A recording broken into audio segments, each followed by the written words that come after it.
So thanks for joining us, Kristen. First of all, thank you so much for joining us back in March for our women's panel to celebrate and honor Women's History Month. We had a lot of fun and hope that you did too. I did. Good. So what we're doing now is going to be just a follow-up. We've offered this to all of our panelists to kind of get their message out for us to be able to help support their cause and support the work they do as veterans. So Kristen, why don't you give us a brief overview just of your military history and what you are doing now? Oh, okay, sure. So I have been a nurse for 23 years, background in intensive care, both pediatric and adult. And I actually joined the Navy back in 2010. I had to think for a second. So I joined the service back in 2010. And so I'm a nurse in the Navy, and I was deployed to Kandahar, Afghanistan in 2015.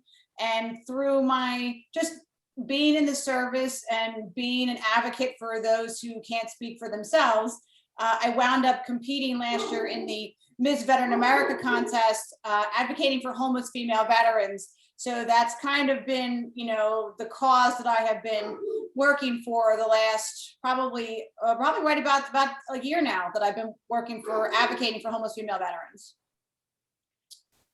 That's fantastic. And can you tell us now what you're doing now with Haven, Kristen? Yeah, so I've recently been voted in as president of the board of directors. So I am, managing a team of 7 other individuals, and we, do what we can as a board and work in conjunction with Impact Services to make sure the ladies have what they need while they're in the house and work and transitioning into permanent housing. So Impact Services provides case management, and Haven obviously provides for them a home, and so they have a safe and suitable place to sleep.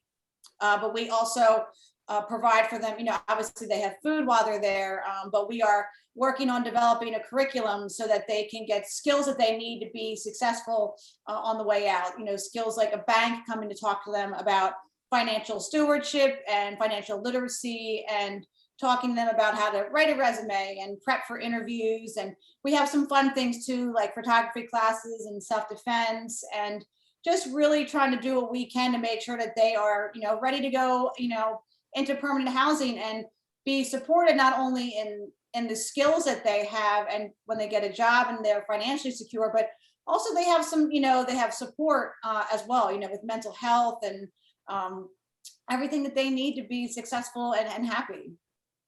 And how has COVID impacted your work over I know the last year and 2 odd months has not been easy for anybody. No, it definitely hasn't. So I came into the Haven organization back in September, and I'm going to have to say the biggest obstacle that we have hit with COVID is that we have people who want to volunteer and help at the house, but we can't have people in the house. Hence the reason why the grant that we received from Comcast was going to be so beneficial, because now we can purchase tablets for the ladies so that we can do these classes via Zoom. The curriculum, the idea was great. We're gonna have all these classes, educational and fun for the ladies, but we can't have anyone in the house. Now we can buy them tablets so that we can have Zoom meetings with all the instructors who want to teach all these great classes for the ladies. So that's one way that we're kind of overcoming the challenges of COVID. And of course, if we can't meet in public and have events, it makes it awfully hard to fundraise. So that's probably been the 2 biggest obstacles, is we have people who want to help, but we can't get them in the house. So, okay, now let's work on getting technology in the house so that we can get past that obstacle. But our organization survives solely on grants and donations. So, the not being able to meet and have fundraisers so that we can do what we need to do.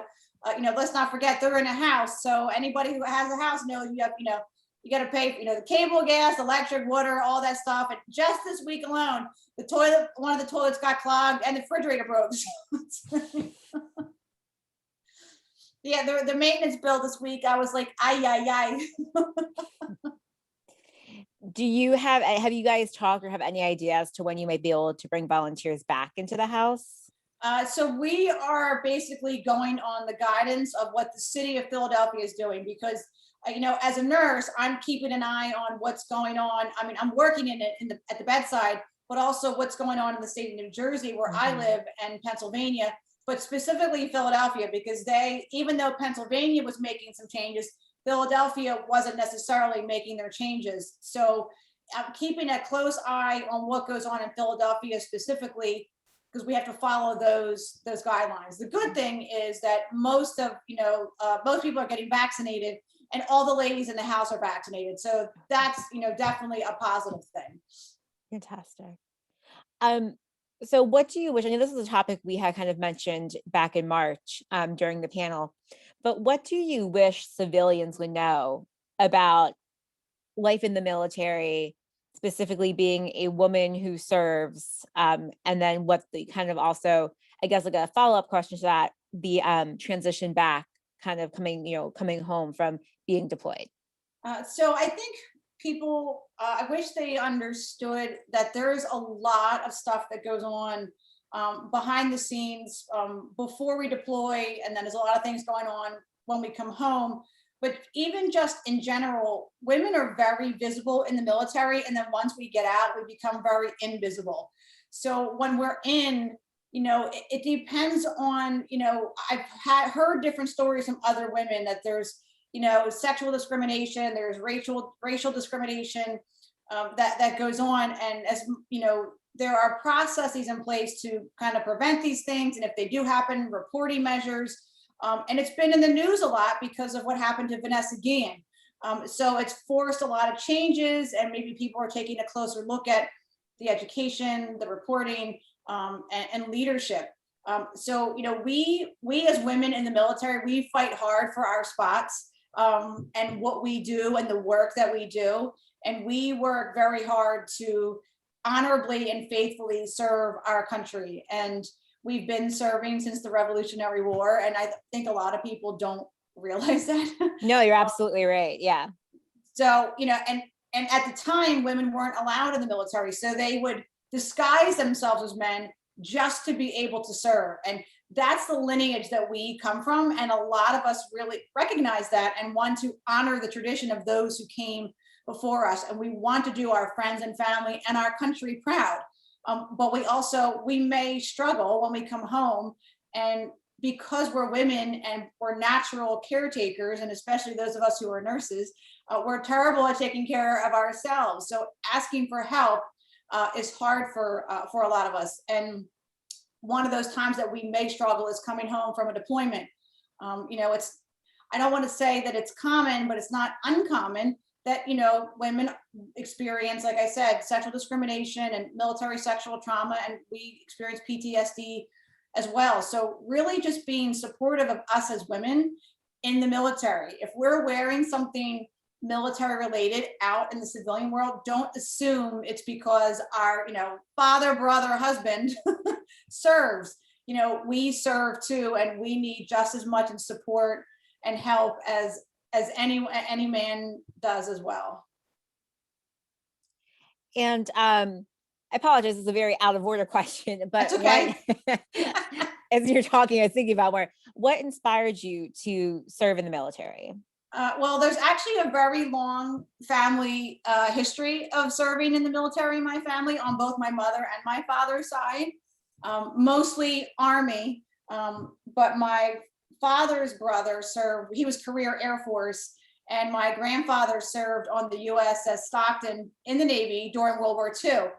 So the family tradition was there, but me being the outgoing and I don't know, I guess the one with the moxie, I was the first woman in my family to serve, and that's a big honor for me. I was the first woman to serve, and my uncle was deployed many years ago, but I then became the first woman in my family to deploy, and it's an honor that I carry to this day, and it's important for me to be a role model, not just to my son and my family and friends, but to my community. And I hold myself to that standard every day. And I teach karate, and I'm around kids in the schools that I substitute in. And one of the big pieces of advice that I give out is that I'm never going to ask you to do something that I wouldn't do myself. So if I'm going to talk the talk, I have to walk the walks.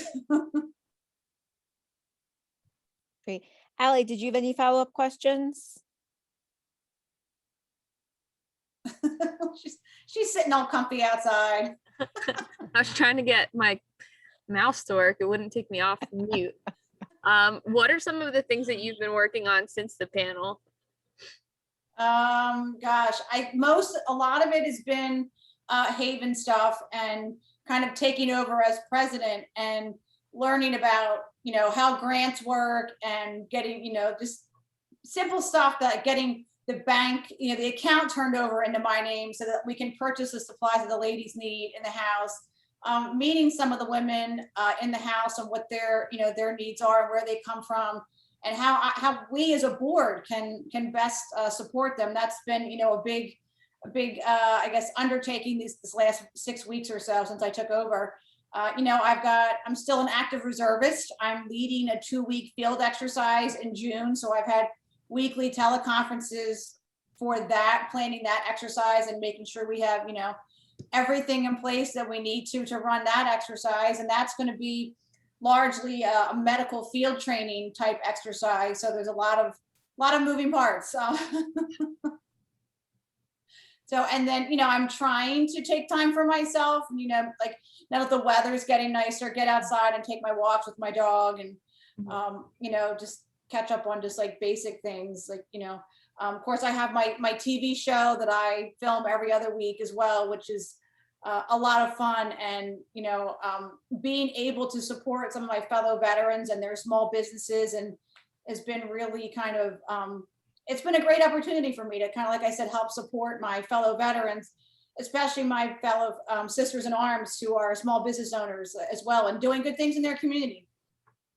What, speaking of your show and speaking of, veterans who are small business owners and who are having a huge impact on the community, what are some of the favorites that stick out to you that you've covered in the past? Like, what do you wish that our members or our audience knew? Who do you wish our audience knew more about?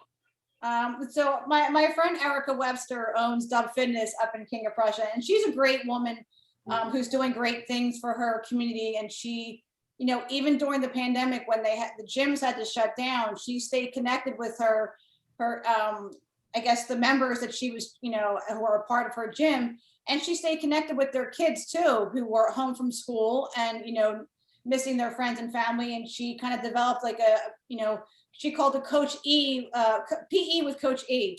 And, so she was not only helping her members, but she was helping their kids as well. And she's very active with an organization called Team Foster, who they raise service dogs for veterans. So she's a strong woman.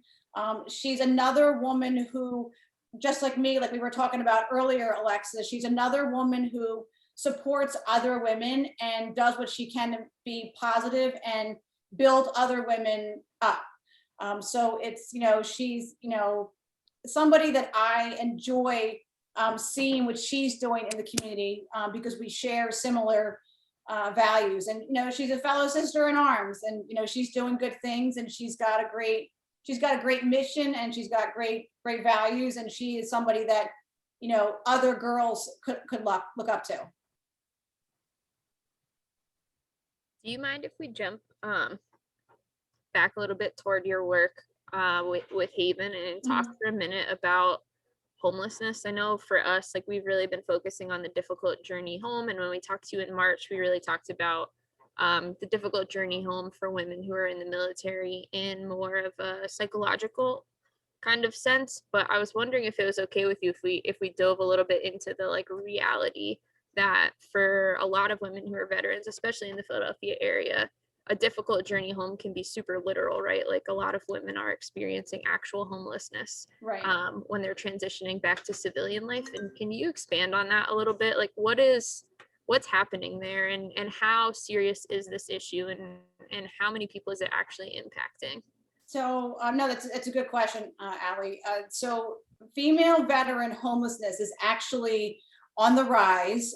Women veterans are the fastest rising population of homeless in the country, faster than their male veteran counterparts and faster than their female civilian counterparts. And so they estimate there's about 4,500 right now, but that number is probably double or triple because of how the number of women are counted. And the problem is, if women are couch surfing or staying with friends and family, living in their cars or hotels, they don't consider themselves homeless, but they're not going to get counted when in the point in time. And if we know 80% of women veterans are not using the VA, so that's a large number of women who are underrepresented and unsupported. So if they're not using the VA, and the VA tracks them and helps with, financial and housing assistance, but if they're not using the VA, they're going to get missed. So that's definitely, a hurdle that we need to overcome. The other problem we have is that 70% of homeless female veterans are single moms. So that kind of compounds the problem, because you can't first of all, you can't send a woman to a man's shelter to begin with. Now you have a woman with a child or children. It makes it, there's not a lot of resources for women veterans who are homeless, and even fewer for homeless women veterans with their children. So there's definitely some hurdles that we need to overcome, and we at Haven are very aware of the situation. But again, it's all about resources and money. And if we're in a pandemic and we can't have events, it makes it hard to talk about these topics and then raise money for them. And the other thing is that as a nurse, I understand I'm not going to get, more equipment, more staff, make a change in practice without evidence, meaning data. So, it makes it hard for me to approach my politicians and say, hey, can you give me some money for this problem? Well, how many are there? Well, we kind of don't know. And I have done my due diligence as best I can and talked to like Senator Booker and my local congressman, Donald Norcross, and say, hey, do we know there's a number in New Jersey of 550-ish homeless veterans in the state. Well, how many are men versus women? Well, we don't know. Well, okay, so maybe nobody even thought to make the distinction. And look, my personal opinion is no reflection of anybody but myself. There's not enough women in politics, and that's why I feel that a lot of women's issues get kind of tossed aside, because men just aren't aware of what things plague us, particularly female veterans, because there's even fewer female veterans in politics, than there are women. So there's several hurdles to overcome, and it takes people like myself with a big mouth and who are kind of tenacious to be like, hey, I'm still here, not going away. to keep, a bug in their ear that, hey, this is, something that's maybe it's not at the top of your political agenda, but it's definitely necessary. We need to have the conversation. Absolutely. And then do you mind for a minute dispelling like a pretty common myth that I feel like I hear regularly, and maybe Alexis, you hear it too, but I feel like as a civilian, I assumed that all veterans got like really incredible housing benefits when they return to civilian life, because everybody has that one friend who has like a buddy who's getting money for housing and somehow got a mortgage, and he's a veteran and he's getting assistance with his mortgage and he's thriving and he's got all of these connections, right? And for all of those like one buddies that everybody has, I feel like there's dozens and dozens of veterans who don't have access to those same benefits. But I think for me, for a long time, until I started learning more about veteran experiences, especially in that transition home, I assumed that story of that one buddy who's thriving with all those extra benefits was true for everyone. And can you talk to us a little bit about how that's not true for everyone? Yeah. And why that's not true for everyone? And that's probably one of the misconceptions. Everybody thinks, oh, that you're in the military, you get all these benefits, but that's definitely not the case. If you are 100% disabled, then you're entitled to certain benefits. If you only serve in the military for a year and then you get out, the number of benefits that you're going to be eligible for is going to be extremely small, and it may be none. So your level of benefits that you're entitled to is directly tied to, how much time did you serve? So what are you entitled to based on how much you served and what you did? And then do you have a disability on top of it? So it just kind of all depends. It's great that veterans are entitled to VA loans to buy a home with no money down.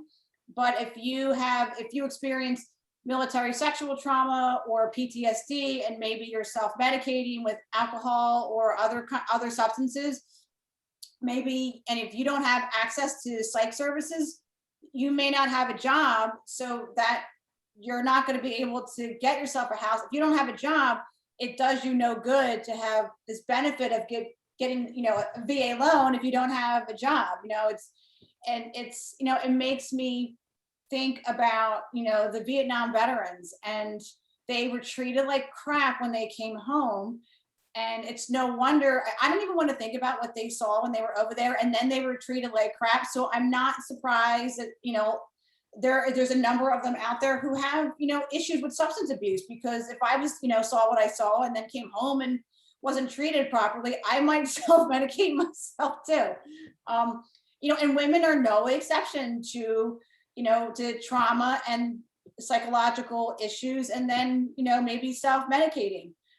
Women, maybe we were deployed and we came home, we're okay, but maybe we're trapped in a terrible marriage and we have no choice but to flee. Again, if you don't have the support of good leadership, while you're in the service, once you get out and then you're really alone, well, then it's, you're kind of behind the 8 ball, and you're kind of stuck. Women, we frequently talk about finding our tribe, and when we're in the service, again, we're very visible, so it's easy to connect with each other. But once we get out of the service, we find it's hard to find our tribe in that sense of community and camaraderie and support. And that's why it's incumbent upon all of us we need to honor and support them, yes, while we're in the military, but we still have that sense of we want that community and that camaraderie and teamwork once we get out. And a lot of us struggle with that. I know myself, when I'm on active duty and do my 2 weeks, I come home. That's all it takes is for me to do 2 weeks of active duty, and then I come home to civilian side. I'm like, can I go back to active duty? It's just not. This is not how it's supposed to work. I'm going back. So it's hard. You get, even though being deployed is hard, that becomes our new normal. And then you come home and you're just kind of like, okay, well, I don't have my sidearm, I don't have my body armor, I don't have my battle buddy. What the hell am I supposed to do now to have that support and feel safe? So, we can struggle just as much as anybody else with feeling safe and secure and needing that teamwork and that community. What do you think civilians can do to help create that sense of community for veterans coming back from active duty? I think, they just need to, recognize that we want to be part of a team, and we want to help, and we just want to be, we just want to be part of that team, and we want that sense of community, and we need to find a place where we are, needed. Most of us don't like to sit still. Just being a part of a team and community. I mean, we're hard workers, and we understand chain of command and being part of that team. And once we're out of the service, we still want to be of service to whoever we're with, personally and professionally.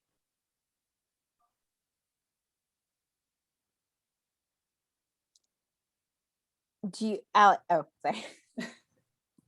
You can go for it, Alexis. No, go ahead. I wasn't sure your mute was lagging. It's I don't know why. So I've been hearing you say that one of the things that we can do, of course, is keep in mind that women are serving, and of course women are veterans, and to factor that into the spaces we make in our mind for all veterans, and also that we as civilians, we can continue to remind our friends and our politicians and really all of the stakeholders in our lives that's true. But is there anything else that we can do to support your work, particularly with Haven, but just in general, your work around supporting women who are veterans as civilians?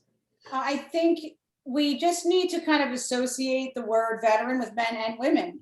Honestly, and it's simple things. Like I know I talked to a woman who served during Vietnam in the Navy, and she and her husband went to dinner, on Veterans Day, and it was a special menu. And she was looking at the menu, and a stranger said to her, "Ma'am, that's for the veterans." And she's like, "I know, I served too." So really, just women serve, men serve. Veteran just means that it is what it is. There shouldn't be a distinction between, men versus women. And I hear from other female veterans that they go to the VA and, they're treated differently, because they're women, or it's assumed they're there with another male veteran who may or may not, and not necessarily them.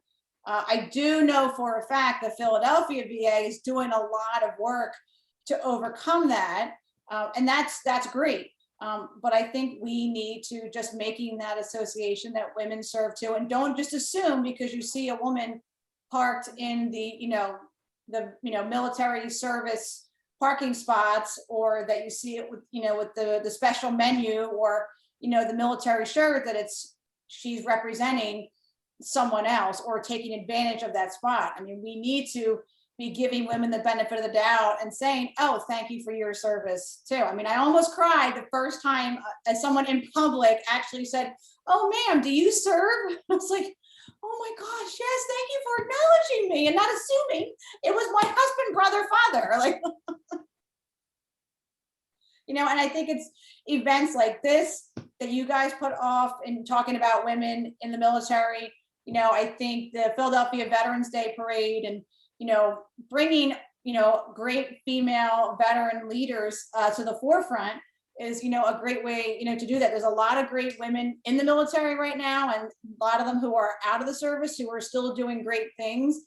And that's what we just need to be doing. I think, and it's not just women in the military, it's in general. We just need to be putting more good energy out there and talking about the good things that are going on, and just stop putting so much negative energy out there, because really it doesn't do anybody any good.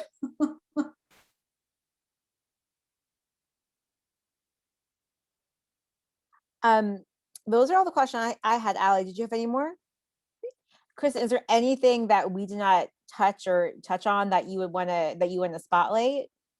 I don't think so. I mean, I think we kind of, covered it. It's just talking and having discussions, and, people just needing to listen to understand. Like, I know when I talk to people that they can hear me, but there's a lot of, especially from a lot of people in politics, like they talk just to hear themselves, and they're not listening to understand.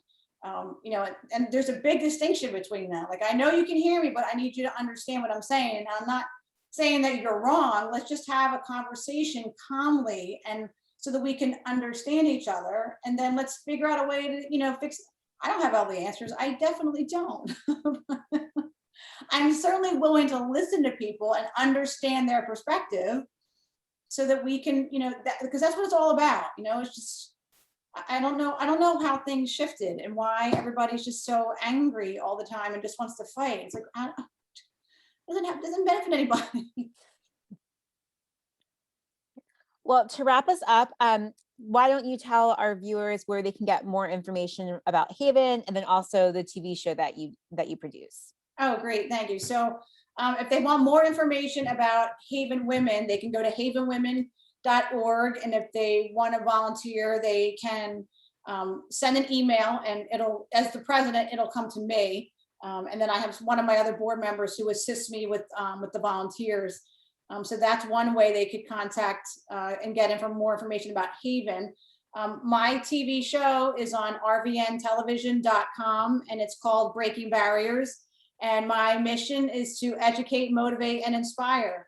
And, I've got lots of great guests that have come on and that are coming on. And again, it's another volunteer thing that I just enjoy doing, because it's a part of me. Like I said, I truly believe in giving back to my community and being a good role model. And so that's where Breaking Barriers comes in. It's just an extension of myself. And they can also find me on Kristin L. Veteran Advocate on Facebook. Great. Well, Kristin, thank you so much for joining us. This was great. It was great to catch up and hear all the good here and share all the good work that you're doing. Thank you so much. I appreciate your time from you ladies. Thank you. You're welcome. Thank you, Kristin. Have a great day, guys. You You too. too. Thanks. Bye-bye.